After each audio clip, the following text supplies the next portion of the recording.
Hello guys, we are the students of Bulacan State University, Aguni Campus Food Technology 1A, and we will present to you the do's and don'ts in kitchen. Len, what are you doing? Cleaning my nails. Oh, that's important. Yes, it's important because nail saving a bacteria. This make our dish bad. Okay. First, we will add the do's. You will see that our good friend Revelyn trimmed her nail.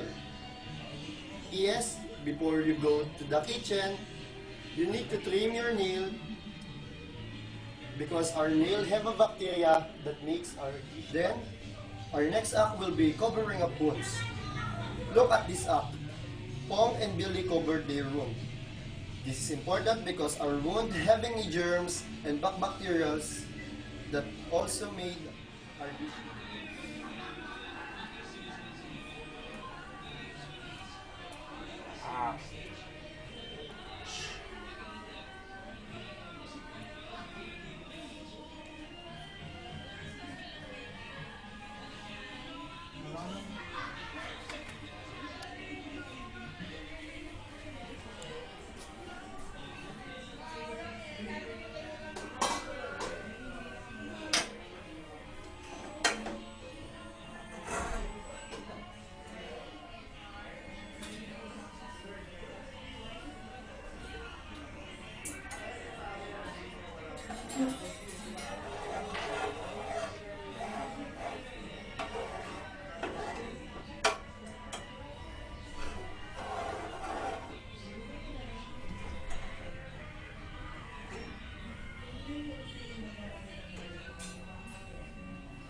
Then, we will proceed to our next act.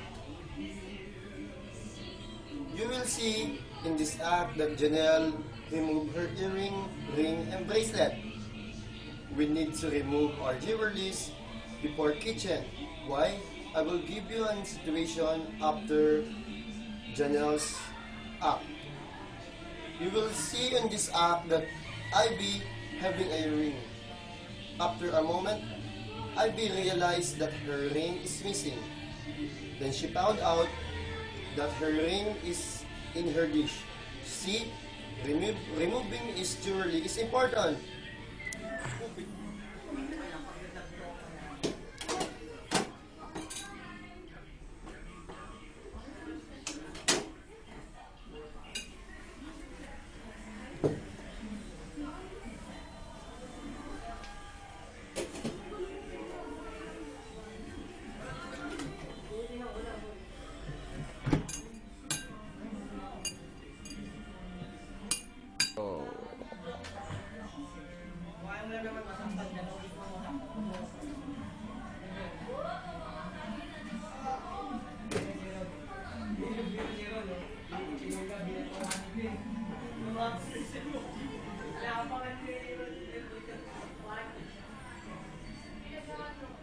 So while cooking, smoking is not allowed.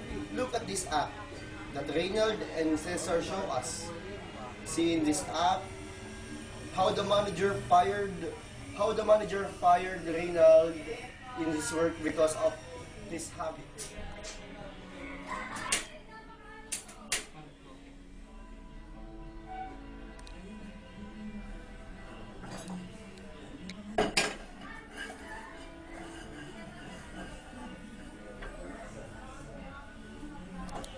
What are you doing? You're fired. Next is do not lean on any equipments on the kitchen to prevent unnecessary accident.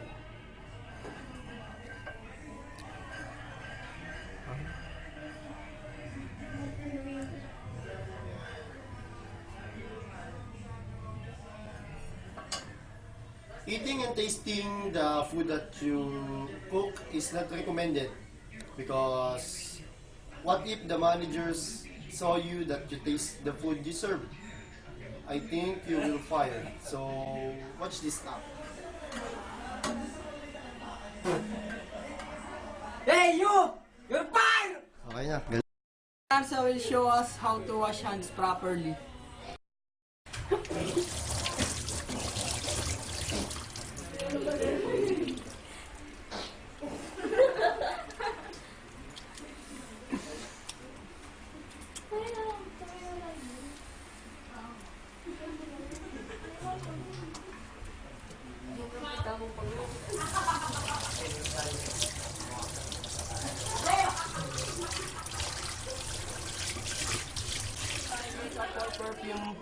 while cooking because it might mix with the food.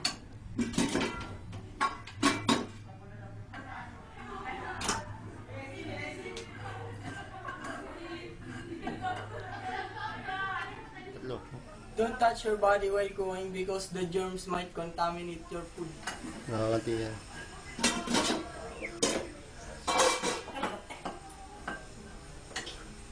Okay.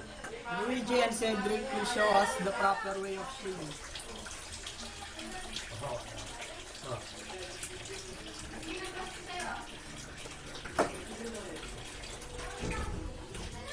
And the food because it might contaminate the food.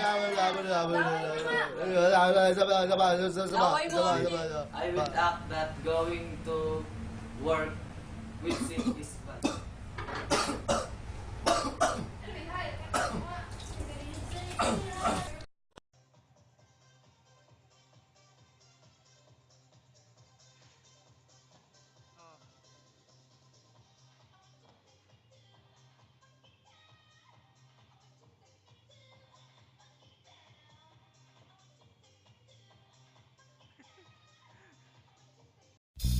How you doing, party people?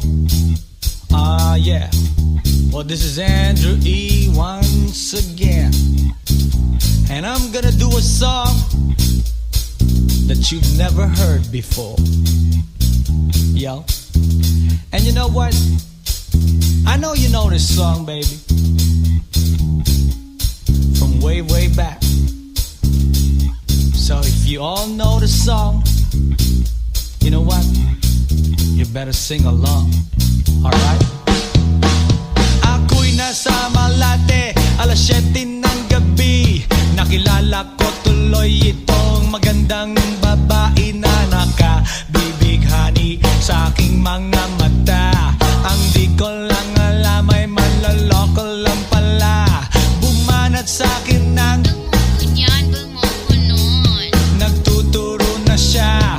Hindi pa kami on upang di mahalata. Siya ay nagpayabang, nagmemenesyetwa daw siya sa alabang. Ako ay umakbay, mahigpit na mahigpit. Naglalaway sa palda niyang hapit nang ako'y makalinga.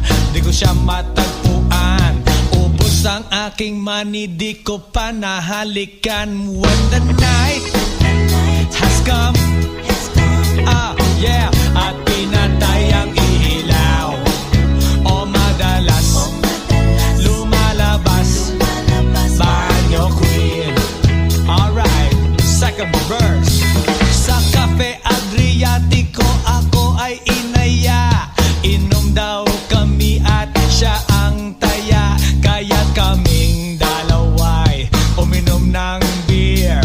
Inangat niya ang magat, ang sabi niya sa'kin, cheers! Ang di ko alam ay meron siyang inilagay. Ako'y biglang nahilo, nawalan ng aking malay nang ako'y magising. Aking napansin, pangalan ng motel, Anito Inn. Kaya't ang sabi ko, nako, i-split na ako. Pag nabuko ng girlfriend ko, mahirap to. Wala sa isip ko ang kanyang baywang. Nang nakita ko siya, naka-underwear lang. When the